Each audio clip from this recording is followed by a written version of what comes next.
There is no product that we have promoted more on Fightful that I use while I'm awake than NordVPN.com/Fightful. You guys have probably seen me anchored to my desk an awful lot for quite a while, and I've always got NordVPN on all my devices. That's because that's what NordVPN.com/Fightful allows. You get the fastest VPN in the world on all your devices, on all your operating systems. It is so beneficial to have that versatility. Here at home, I put it on my router just in case, and I put it on my phone, laptop, desktop, PC, and smart TV. That allows you to get all the benefits. The online threat protection, the ability to change your virtual location with just one click, the ability to use that NordPass password manager, the file encryption tool, all that good stuff on everything. Also, you can subscribe to all those overseas services I'm telling you all about, all with 24/7 tech support and a 30-day money-back guarantee on top of an already amazing deal. Protect yourself on all your devices with NordVPN.com/Fightful. What's up, you guys? Sean Ross Sapp. Welcome to Fightful. Here with a couple names you know. You see the tagline there. They are Mud Show wrestlers. Outlaws. Mason, outlaws. They are true outlaws. Mason, Madden, Mansoor. You might know him as Mace and Mansoor. Holy shit. Where are you guys right now, first off? Well, we're live and in living color from Dubai. He's trying. He's really trying. Dubai. Yeah. We're in Dubai. We're in Dubai. Dubai. Just as Buster Rhymes said, we're getting Arab money. Yeah. And we've been doing a tour of the Middle East. We have a show in a couple days here in Dubai. We have another show in Bahrain. I have a show in Qatar. And yeah, we're just making the most of this international. We're making the towns. We're making the towns. And I just want to say real quickly, I can't believe you made us watch that fucking commercial before your stream. Yeah. We're on your goddamn show. Yeah, You're making us watch the ads? Yes. I'll tell you why. But have a VPN to watch porn in the Middle East? What I hope you do. I hope you do. I do not engage in any illegal activities. Listen, I've watched Dark Side of the Ring with Scott Norton. I know how scary things can get when you're overseas without a VPN. Like, he couldn't even talk to his wife without getting in some trouble there. So listen, I'm just trying to help you guys. Yeah, that's what we're doing. We're trying to talk to our wives. Our wives. That's the issue. The old ball and chain. I mean, you guys did just have to separate your beds. Is that true? That's true. Yeah. That's true. We were late to this interview because we walked in the room and it was one bed. And I went downstairs to the lobby and they were like, "Don't worry, sir, we'll separate them." What the fuck are you gonna do? Saw it in half? Turns out they're all made that way. It's like 1 inch apart. There's still enough So, room for us to hold down. Was that like mandatory? They saw you two roll in there. No, were they like, we could have just left them in the same bed. We might as well. I guess they would have allowed it. And we would have been on So time. what do you have against that then? What's wrong with that? Nothing at all. I Nothing? just think Okay. sometimes in certain regions of the world, I'm surprised when they let that happen. Dubai is very Okay. That's all. Well, a certain place in the world you fellas were this week was Uganda. Uganda, be kidding me. Yeah. I believe I can't remember how far back it was, maybe 3 or 4 weeks ago. Mansoor over here was like, there's a booking I might have coming up. And he is like, I'd be willing to fly myself out there for that one. And I gotta say, I didn't expect it to be Uganda. Although, First off, we got a clip. We got a short clip. We want to show people what it is you guys were up to with Softground Ugandan Wrestling.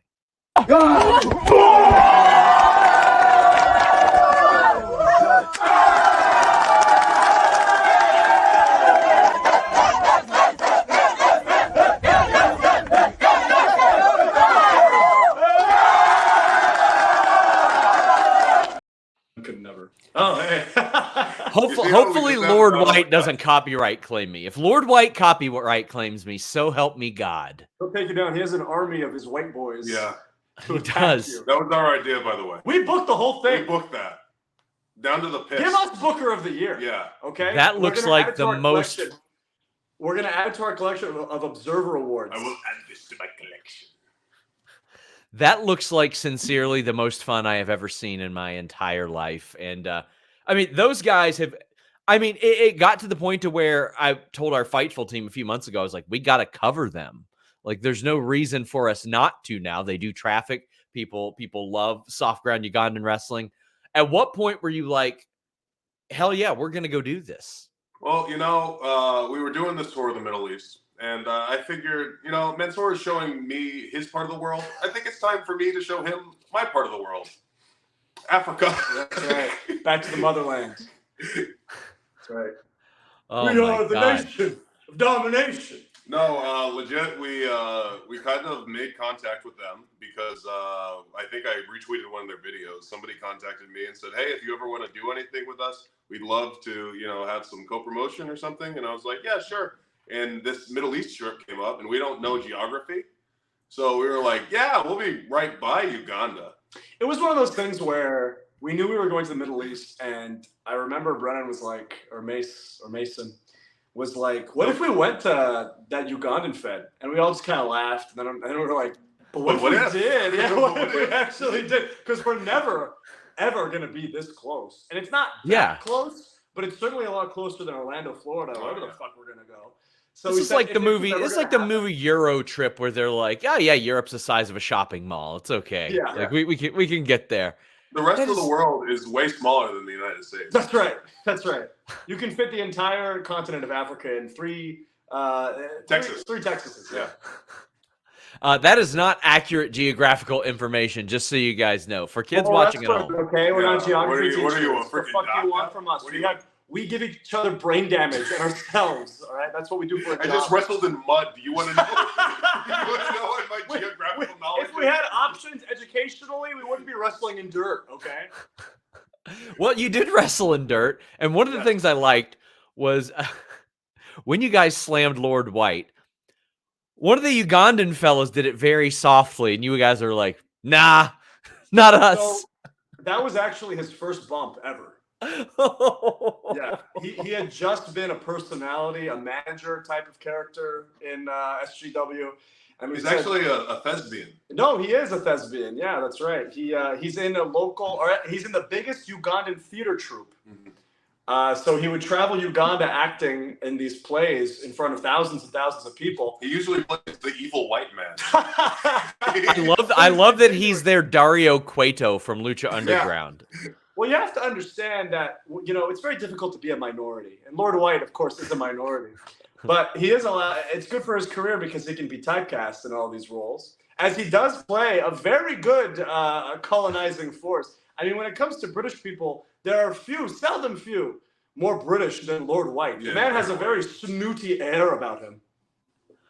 That he does. So what's the process of getting over there, getting to where they do their shows, all that? Because, we know very little about that process right now.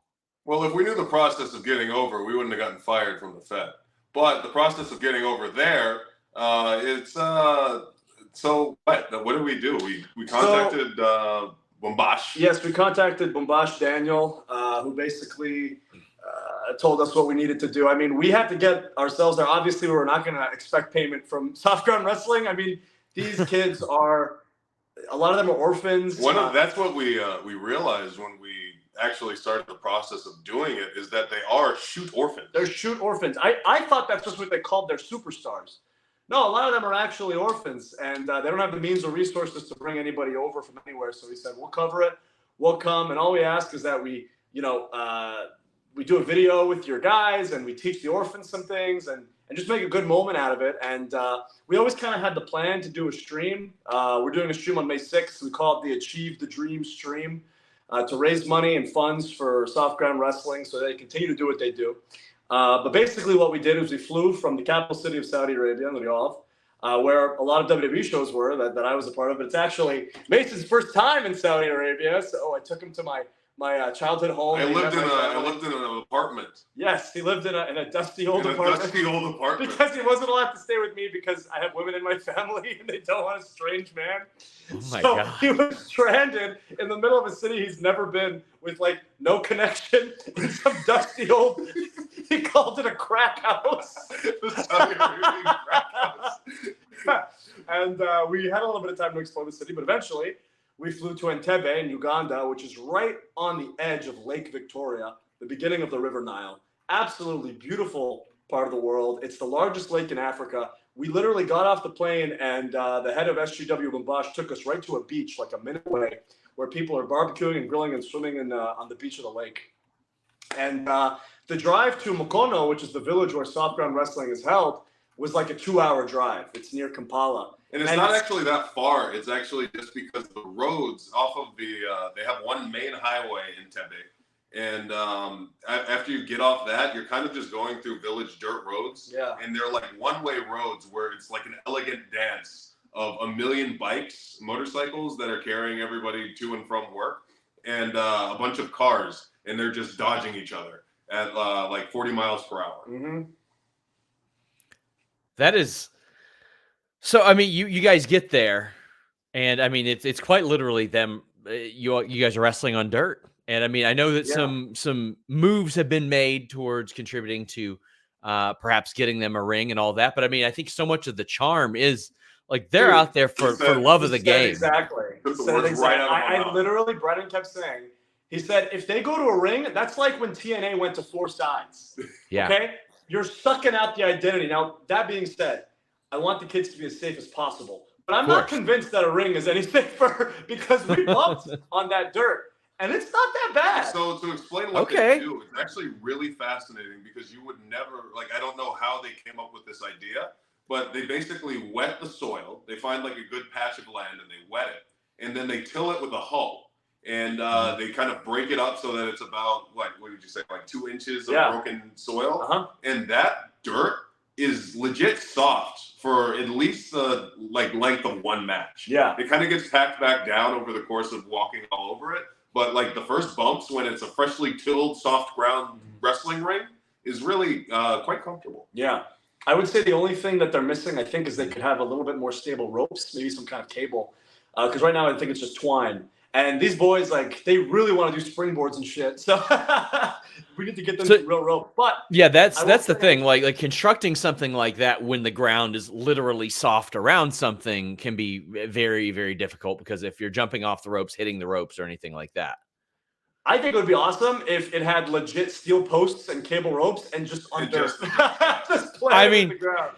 They could, and I completely see GCW doing this one day if they can ever book these fellas, where they just have a ring and it's got dirt on it. They just shovel dirt on They just put a layer of dirt. I'd say why not SGW in the collective? I think that would be great. I think if we could get those kids over to America and show, that would make their lives come true. Like there was I guess like we had this realization that when we went there, and there's actually a video of them just like storming us, and they picked us up and they lifted us up like we were the kings of town. And they were so excited to just be in the presence of people that they knew from TV. They watch. Yeah, they watch everything. Like they would say, "Oh, you're Mace and Mansoor." Like they knew everything because they're so passionately massive fans of wrestling, and you can tell just from watching them, perform how much they love it. The founder of SGW, Bumbash, he actually raised the funds to start SGW by hosting pay-per-view watch parties that he would commentate in their native language. And all these people would come and watch the pay-per-view together and just shouting and cheering and booing like they were actually there. So there absolutely is a fan base there. And a lot of that fan base is, of course, a part of SGW. So, fuck yeah, I would love for them to come to America. And for somebody to host it, I think GCW would be awesome.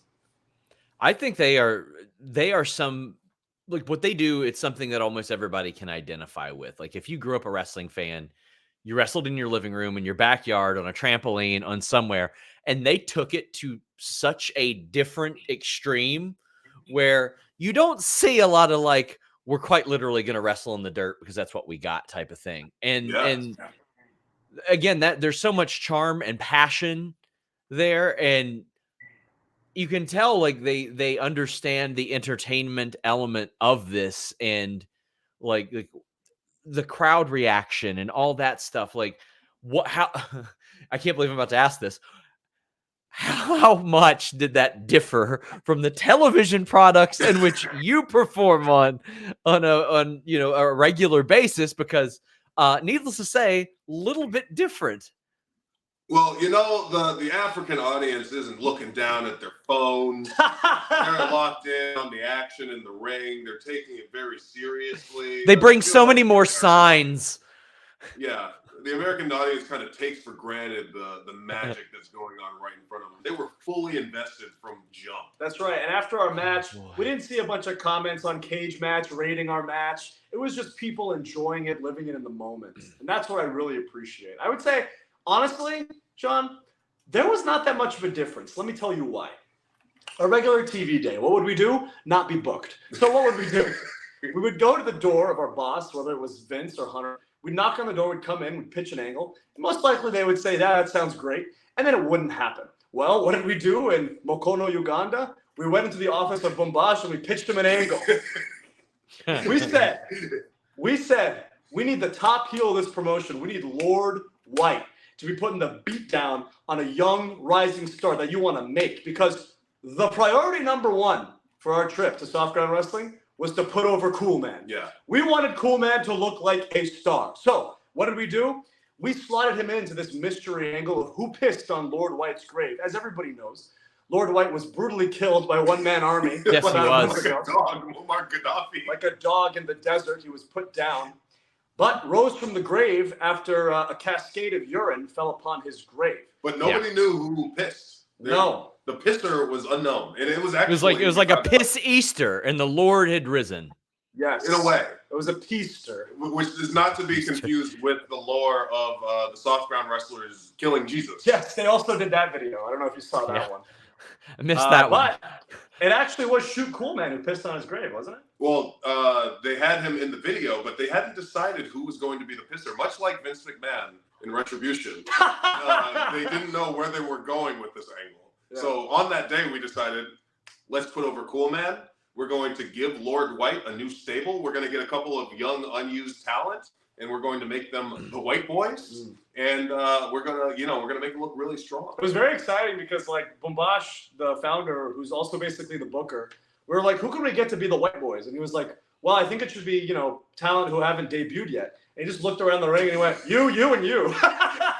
Which reminded us a lot of how we became the Maximum Male Model. Yeah, that's true. That's true. I think they just saw us and go, they're not hideous. I guess that works. Good enough. Yeah, so these three boys, I mean, I think they're like 17. I think they're much younger than you would think. They are. So what's actually really cool about the place where they do this is it is a place where a lot of them do sleep, which is why we're very passionate about trying to get them some fun so that they can get some beds, because they sleep on the ground in this small building. And so the kids, they basically, it's like almost like a community center where they can come, they can get like a hot meal. We shared porridge with them, and they just lift.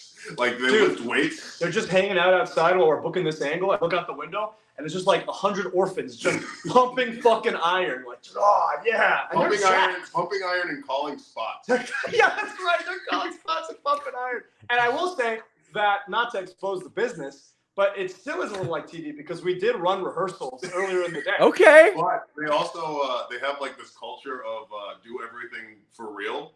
And like they didn't know we were like, oh yeah, we'll do.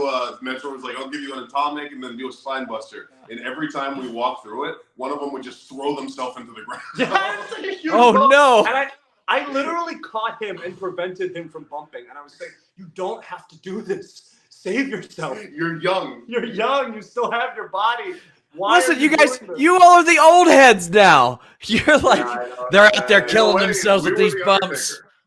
Yeah, we should have held Wrestler's Court. Yeah. You're right. Oh, my God, I love it. So, was there anything you saw there that sincerely surprised you and you're like, I can't believe they're doing this shit? Anything that surprised me? I don't know. What about you?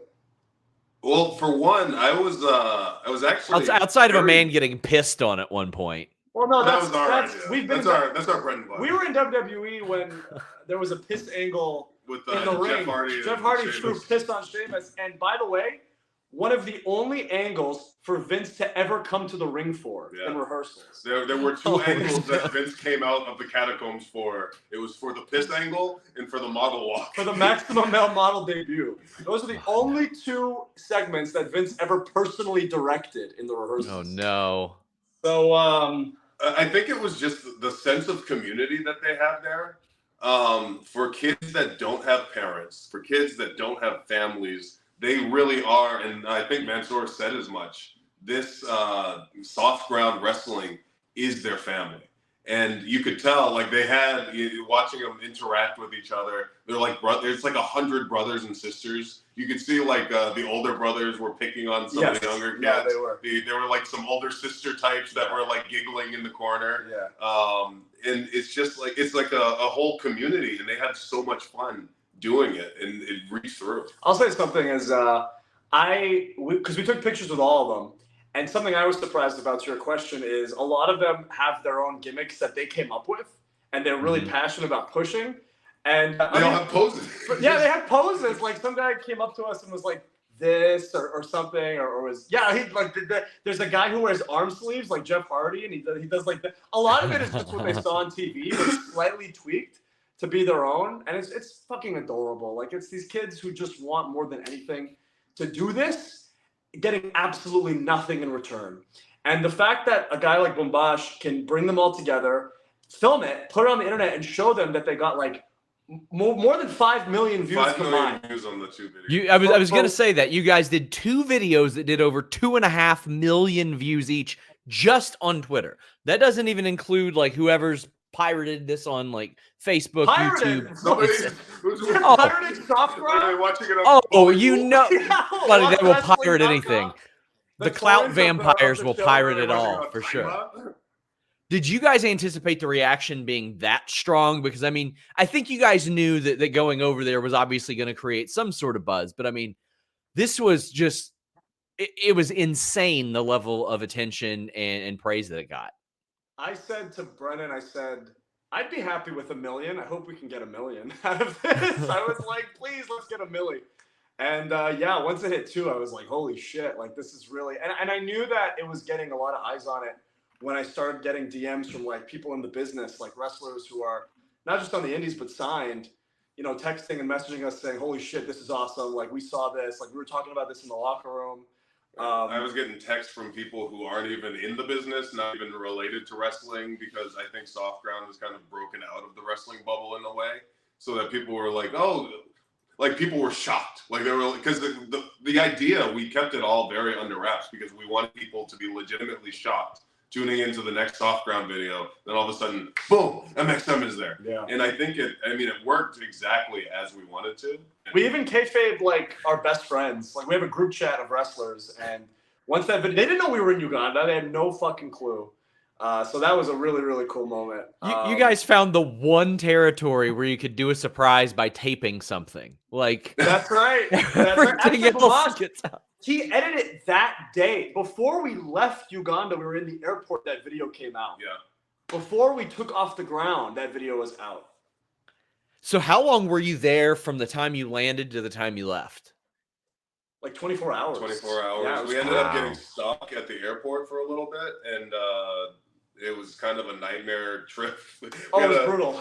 We had a 30-hour travel day. Yeah. And we went straight from wrestling in the mud to the airport. Yeah. So we had 30 hours of travel, and Mansoor didn't change his shorts. No, I still have my muddy, dirt-covered shorts from the Softground ring. It was. So I always knew it was going to be worth it, but we were absolutely fucked. Like, we're fucked. So our flight was delayed there. So we got in too late to film anything because the sun was already going down, and obviously we need natural light. So we hung out a little bit with Bombash. We stayed in Entebbe. We stayed in our hotel. We wake up the next morning at 5 a.m. to a tropical storm banging into our windows, flooding Uganda, right? And by the way, we recently had travel issues to Dubai because Dubai flooded, the worst flood in like 75 years. So it's just been like fucking crazy. And then getting out of Uganda. We had like 5 flights canceled in this trip. We have a 4:30 p.m. flight to go back to Dubai and then Saudi Arabia. That flight gets delayed to 5 p.m. the next day. The next fucking day. And we needed to make it back for a show. So we're like, what are we going to do? We book a new flight. We get to Dubai, which is our connecting flight. What happens? We get stuck on the tarmac because they don't have stairs for us to get off the plane. 2 hours we sit on the plane waiting for stairs. We miss our connecting flight, and we get a new one 13 hours later. We're still in our fucking dirt clothes. I slept in a pod. We haven't showered in like 30 hours. Lord White pulled some strings. We're here. We're finally okay. And I can say it was worth it. It was absolutely worth it. I mean, this is what you guys did. Not only was special to obviously the kids there, but I mean, it looks like it was special to an awful lot of people in general that watched this, that look at that. And there's probably going to be a whole lot of other wrestlers that are like, let me do that now. Let me try to do that. Let me do what they did. Yeah. I mean, we're not even the first ones to do it. Shima did it a couple weeks before we did. So like, I think this could be the start of something, and I think that's great. Yeah. If we could be a small part, that we said when we were there, if we could be a small part of professional wrestling taking root and growing in East Africa, what an amazing legacy for us, right? Like, it's so rare that you're able to actually bring something new to a place. And to be even just a little part of that story is amazing. We told them that we said to get on the ground floor of something like this, it's a thankless job, but you are going to be so proud of what you achieve 10, 20, 30 years down the line when you can say, I was in the very first class of Softground Wrestling, the first professional wrestling promotion in Uganda. To be able to say that, to be a part of that, to be a founding member of that movement, what a blessing. And the fact that we got to teach those kids just a little bit and leave an impact on their lives is a true honor. I told them, I said, hey, it's a very small seed that you're planting right now. But what does a seed do? It becomes a huge tree. And we're all going to get to sit around that tree and laugh and eat and share stories because of what you guys are doing right now. Literally tilling the soil and planting. It's all very poetic. And as we were telling that story, there was a little 5-year-old kid that ran up to me and pulled on my pants, and I picked him up and I said, "This right here is the seed that you guys planted. It is going to be a great wrestler for Uganda one day." So before we go, the MxM SGW shirt is available for purchase as well at For Your Wear.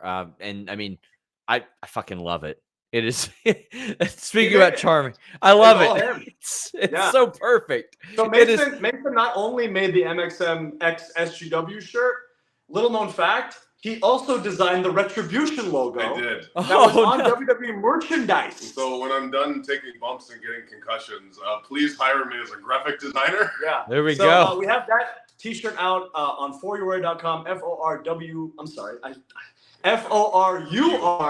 FORURWEAR.com. All proceeds go to SGW. And on top of that, on May 6th at 6 p.m. Eastern Standard Time, we're going to be streaming live on Twitch at twitch.tv/greatblackotaku. And we're basically going to raise money for Softground Wrestling so that these kids can have food. We can get them beds. We're going to get a new lease on the land. They don't own the land; they rent it, and the landlord wants to grow sugar cane. It's legit like an '80s movie. Like we have to save Softground. God. The evil landlord wants to make the Softground land a sugarcane farm. He wants to make a plantation on the Softground training grounds. We need to stop him. So basically, this is the plot of Major League One. Yes. So a lot of people don't know this, but they had a GoFundMe earlier. And with the money from that GoFundMe, they were able to extend their lease to December. So they need more money to be able to extend their lease. And if we get enough, they could even buy the land outright and own it. Yeah. Another stretch goal we have is they would really like to buy a minibus or a van so they could take Softground Wrestling around Uganda, because most people in Uganda do not have a means of transportation. Sure. They don't have cars. They can't come and watch the show. So for Softground Wrestling and the people of Makono to be able to get in a car, they put the posts on, they travel to Kampala or Entebbe, where there's a metropolitan center that people can actually go and perform for people, would be a dream come true for them. So we're going to raise as much money as we can, but all of it will go to Softground Wrestling. May 6th. Well, any way that Fightful can help, we are happy to. Guys, please support what they are doing. Please support Softground Ugandan Wrestling. I think it is truly like the spirit of professional wrestling and why we love it so much. Mace or Mason. God, how many names you got? How many names you got? And everybody got calls too me many. different names. Somebody called me Man, Dio the other day. Oh my God, you got That's a rare one. Yeah. you got There was too a many guy in of them. Saudi Arabia. We were in the airport in Saudi Arabia, and there was a guy who walked by and just looked at Brennan as he was walking and went, basketball. I could have sworn because the guy, he lights up when he sees, like, he was looking in our direction. I was like, oh, he must recognize local hero Mansoor. Nope, basketball. We appreciate you guys so much for taking the time. MxM, check them out, guys, and check out the shirt. Check out the many fundraisers they're going to be doing for Softground Ugandan Wrestling. Until next time, we're out.